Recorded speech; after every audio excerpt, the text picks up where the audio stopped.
Hello and happy Thursday, everybody. Here's what's coming up tonight on Now. Net neutrality is no more. What does that mean? Should you be happy? Should you be unhappy? We'll explain it. And Bitcoin, what is it? Can you buy a pizza with it? Not quite, but why should you care? We'll let you know. I'm interested in that one. Also, if you don't want to go grocery shopping, there's somebody who will do it for you.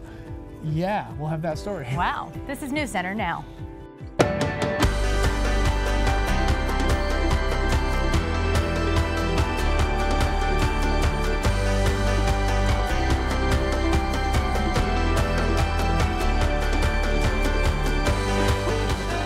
Protesters hit the streets, outraged by a decision to repeal net neutrality. But some commissioners say it's about getting government out of the tech industry.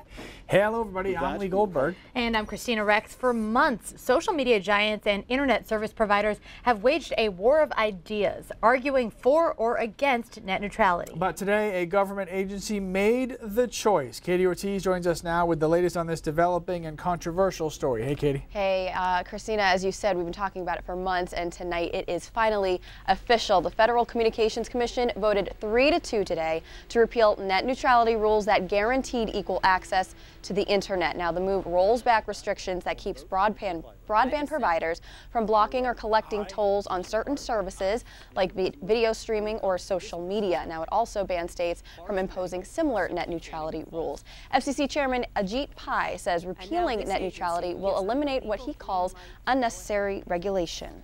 So let's be clear. Returning to the legal framework that governed the internet from President Clinton's pronouncement in 1996 until 2015 is not going to destroy the internet. It is not going to end the internet as we know it. It is not going to kill democracy. It is not going to stifle free expression online. If stating these propositions alone doesn't demonstrate their absurdity, our internet experience before 2015 and our internet experience tomorrow, once this order passes, will prove them so. Maine's lawmakers are voicing their disapproval. Senator Susan Collins and Angus King both called on the FCC to cancel the vote earlier today, but after the repeal, King called it a monumental mistake. Now, Congresswoman Shelley Pingree says in a statement she is sickened by the lack of transparency in the process. Now, she also called on the courts to block this, quote, major overstep. Now, we'll have more on what this vote means coming up tonight at 5:30. All right, Katie. Yeah, thank you very much. Okay. So Bitcoin, Bitcoin, Bitcoin. It is the second most searched global news term of 2017, according to Forbes. You've probably seen the word all over your social media feeds lately. What is this thing? It's associated with words like futures and volatility and margins. But if you're anything like me, you scroll right past it. Now it's time to listen, though, because the value of Bitcoin is skyrocketing after some established exchanges decided to make Bitcoin part of its mainstream trading. But before you get all the big short, you need to understand what Bitcoin actually is. Here is a cryptocurrency crash course. What is Bitcoin? Can you buy like food with it? Can I go get a pizza and eat Bitcoin? No. It makes no sense. But I'll tell you this.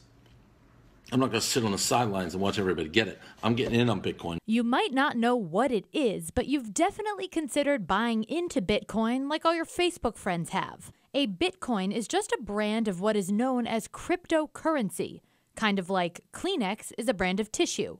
In theory, but not yet in mainstream practice, Bitcoins can be used to buy things like cash. The difference is there's no third party to regulate the trading of Bitcoins. No bank, no government. Just a decentralized, complicated computer algorithm. Proponents of cryptocurrency say we shouldn't keep ignoring this. I truly believe that the technology of this is going to be the new currency that the world uses. Cody DeGraff is a young father from Auburn who has teamed up with friends and invested thousands of dollars into cryptocurrency. He believes that eventually, different forms of currency will no longer exist, and the entire world will operate with cryptocurrency. Physical wallets and purses that we use, those are going to start going away because everything is going to be held on this little device. Bitcoin have become incredibly popular in recent months. One Bitcoin in 2010 was worth only 8 cents in US dollars.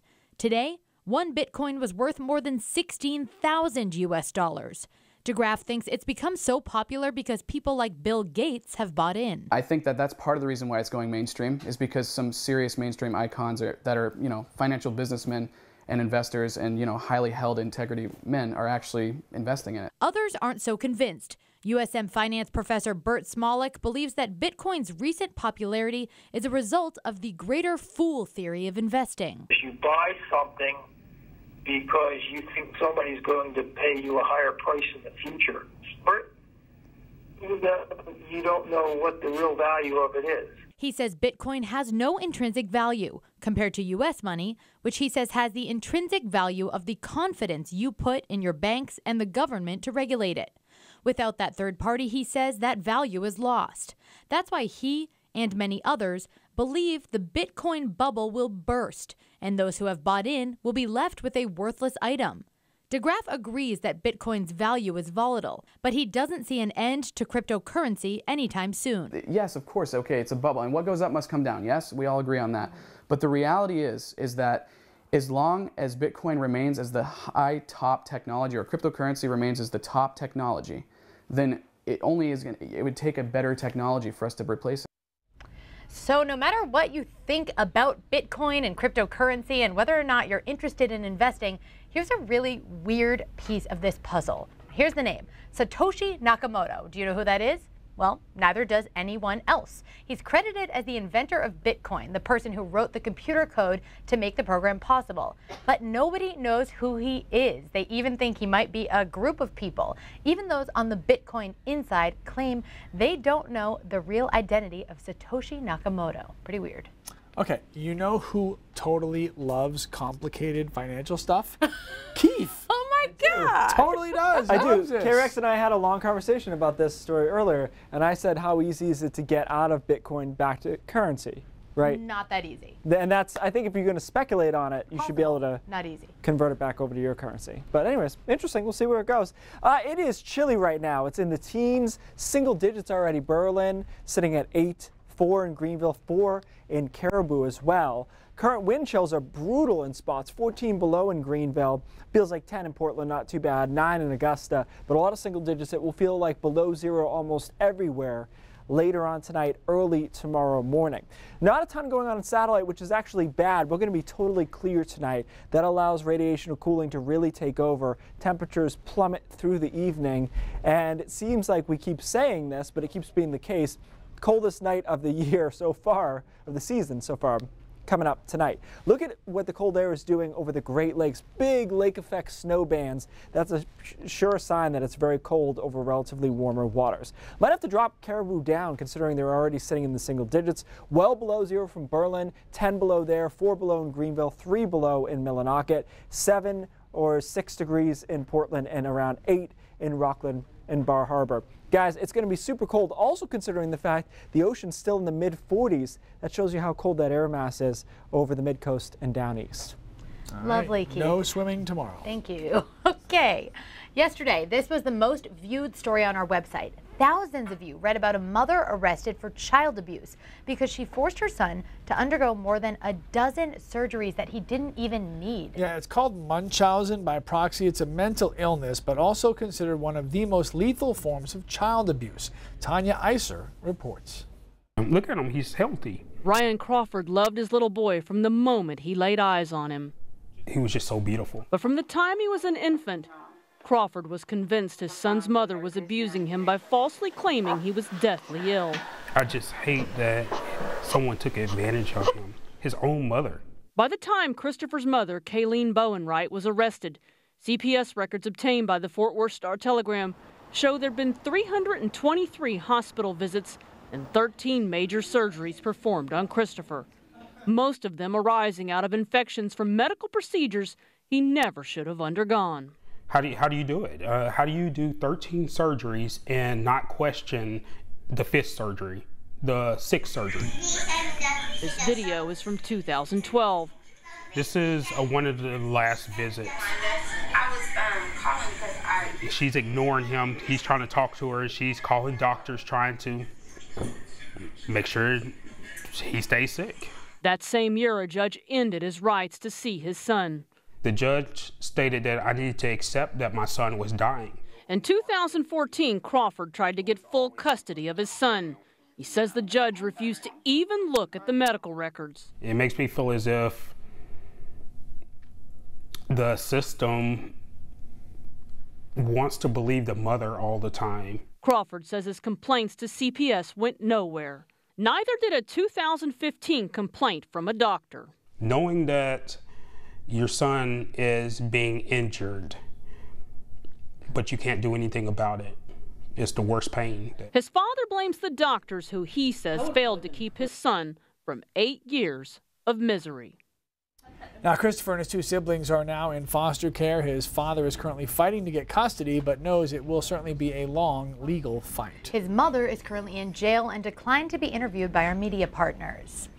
If you are going all the way to Washington, D.C. for Wreaths Across America, why not pick up a puppy on the way home, right? How one Maine police department wants to create a holiday miracle. And going to the grocery store is so last year. Why more and more people are having food just delivered to their home. That when we come back.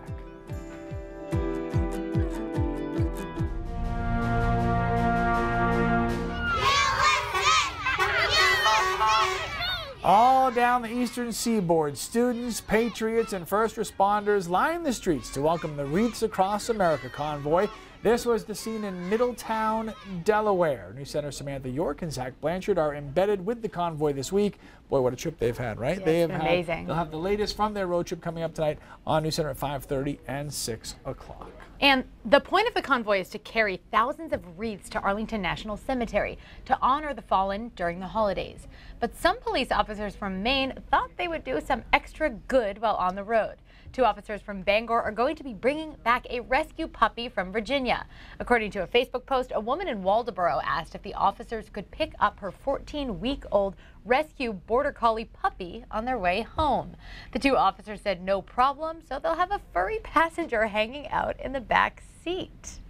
The neighbors might think, baby, it's bad out there. Say, what's in this drink? No cabs to be had out there. Is it time to retire the holiday classic, Baby It's Cold Outside? For years, activists have said that the song actually promotes a rape culture, even hinting at one point that he slipped something into her drink.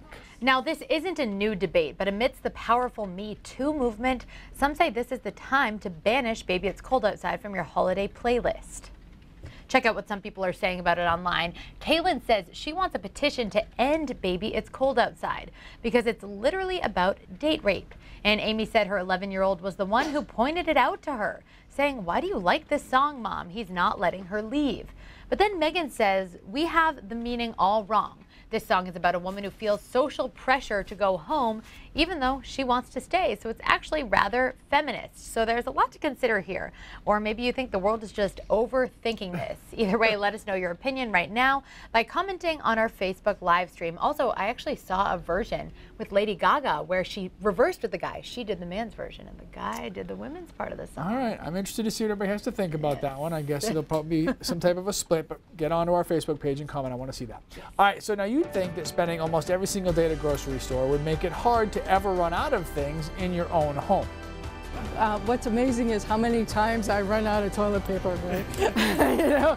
A local woman was way ahead of the curve when it comes to offering grocery delivery. We'll explain after the break. And Keith will be here with his full forecast. It's gonna be chilly just a morning. So the business of grocery delivery is pretty popular nationwide, and a national company has come to southern Maine. Instacart began Portland area service earlier this week. But did you know that a woman from Scarborough started delivering groceries ordered online to homes back in 2010? Yeah, it's true. Amy DiRenzo has spent most of her life in a grocery store. After working for Shaw Supermarkets for 20 years, DiRenzo was part of a mass layoff 7 years ago and found herself looking for work. She knew there was a need for people who don't have time or ability to get their own groceries, and bam, MaineGroceryDelivery.com was born. You want it? Amy will get it. She's making your list, and she's checking it twice, even if there are special requests. I have one customer who likes to have her muffins in a paper bag inside of a plastic bag, and that's just something that she likes it because it keeps them fresher, and that's something that I know specifically about her preferences. Dorenzo says her clients are mostly working professionals and the elderly. She's busiest in the winter months when travel is tougher and getting to the grocery store is not an option. That is one of the more rewarding parts of her job. I've been looking for you for 7 years, and now why is it taking me so long to find you? Those kind of things, they just warm my heart, and especially, this time of year. It's just knowing that I'm meeting a need for someone, and in some instances, it is the difference of being able to live independently or not, and that's huge. After the groceries are purchased, they get loaded into Amy's van, complete with refrigeration unit. It's especially helpful when it comes to ice cream, because delivering ice cream is always a challenge. So. And then it's time to drop off the goods. I don't get around much anymore, so I don't have a car and everything, so she puts in a really good service. Now there is a delivery fee for Amy's services, and she also makes some money off of tips as well. For more information on grocery delivery in Maine, you can just check out her story under the Now section of our website. I was surprised to hear that lots of professionals, like lawyers, are really interested in her service because they're just so busy that grocery shopping, the value of an hour or two means so much to them to not have to go do that. Obviously, people can't get to stores, and anybody who's ever taken children to a grocery store, it's the worst thing you could ever have to go through. I would pay to have someone do that. That's Absolutely. so funny. Time is money, right? Absolutely. I sent Carex and the rest of them a picture. I got a robotic vacuum for the first time, and it's one of those things where you're like, why didn't I do this like years ago? My dog, though, side-eyed it. He didn't attack it. He gave me the like, Dad, why would you do this? Does it work though? Does it work? It does work. They've gotten very smart. We can talk about this later because we probably don't have time. Okay, but, weather though? Yeah. Well, I hadn't touched my car since the storm until last night. Ooh. how'd that turn out? I was like angry Beyonce and Lemonade, just like smashing ice off my car. It was You know, wild. you can take it to a car wash. Sometimes that works, but you have to make But I sure it's couldn't not drive it super there. cold. Oh, well, yeah. You just put your head out the window. It's fine. It is cold out there right now in the 20s. Single digits inland, and it's going to be even colder through the rest of tonight. We're clearing out rapidly, which is not good news when it comes to overnight cooling. Radiational cooling is what we call it. The clouds tend to trap in any warmth from the day, and when they're not there, it can escape into the atmosphere. So overnight lows will be well below zero, 10, 11 degrees below zero in the mountains, 3 or 4 below from Millinocket to Caribou, and then around 6 or 7 in Portland, Rockland, and Bar Harbor. Again, keep in mind this is with the ocean temperature sitting in the mid-40s. Hour by hour forecast, it's all focused on the cold. Through tomorrow, not a bad day. Clouds increase in the afternoon. A few snow showers on Friday night, a couple of snow showers on Saturday as well. Overall, the weekend's not bad as Sunday is partly cloudy. And our pattern next week is interesting. It's relatively active, but it does not look like we have any big storms on the horizon. The two jet streams that we typically watch, the subtropical jet and the polar jet, are not linking together. They're separated. And what that typically means is when the polar jet is exclusively in control, your storms are weaker. When they link together, when they phase, that's when you're looking at your bigger storm system. So a couple of shots of precipitation. One will be Monday with some light snow, and then Wednesday into Wednesday afternoon will be a mixture of rain and snow. But again, neither of these are big storms. At least that's how it looks right now. So we'll call it a light mix on Monday into Tuesday, some snow squalls on Wednesday, definitely wintry. And as we look beyond that, it looks like we have another shot at some cooler weather in the long range too. So, you know, for all that we had in the fall, so far the winter has come in kind of a harsh fashion at this point. Yeah, cold quick. It is cold, quick. Nothing big next week, just a couple little nuisance storms. Looks like. All right, we'll take that, I guess. All right, so is it more stressful to host everybody at your house for the holidays or to travel to get to somebody else's house? Well, more and more people are planning to hit the road this month. AAA has just released its holiday travel forecast, and we get details from NBC's Chris Clackham. I hate that. Whether by plane, train, but mostly by automobile, AAA expects this Christmas New Year to be the busiest holiday travel period ever. We are expecting that 107 million travelers will be hitting the road. There's a lot of road rage out there, so I mean you gotta manage that, right? You have to make sure you're going to get to where you're going, because you got precious cargo with you and you're going to see precious cargo.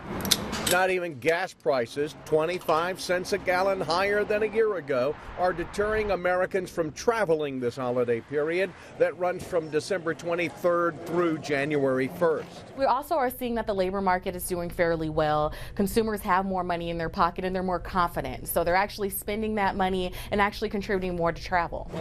And not all travel is related to being home for the holidays. AAA's Tamara Johnson says intended destinations like California, Florida, Mexico, and Hawaii mean travelers want a little me time too.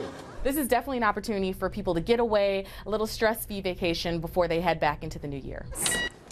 Airfares, 20% lower than last Christmas, are also making this season a bit brighter. Chris Clackham, NBC News. And Cindy Williams is joining me now. What's going on at 5:30? Yeah, today, don't we? We got a lot coming up at 5:30. The Long Creek Youth Development Center, it's Maine's juvenile detention center, it finds itself at the center of a debate over how we should be rehabilitating juveniles in this state. The ACLU is actually calling for Long Creek to be shut down. We're going to tell you why coming up. And may the force be with you. The new Star Wars movie hits theaters today, and the Salvation Army is hoping that the flick makes you feel more charitable. We'll explain in the next half hour. And I don't think everybody knows it's opening tonight because we just checked and there are empty seats. No way, really? What? Open tickets. All right, there well, you go. During the break, maybe I'll go get a ticket. We'll be right back. Today's Brain Drops is a follow-up on yesterday's story, which was, what do I have in my pants? You Nobody okay even told me over here? that. What's going on? Okay, can we focus on the flat Earth right now, Flat Earth. please? So we did the story yesterday, Flat Earth. I put it on Facebook and YouTube, and it got some legs. 720 comments when I just checked on my Facebook page. Oh yeah, mine gets that many too. It's pretty standard. Yeah, and that's this like is one of the, so someone said if the Earth is flat. So let me just say, lots of flat earthers shared this on their Flat Earth web pages and Facebook pages, so now I am flooded with flat earthers who truly believe this. And somebody said, well, where's the edge of the Earth?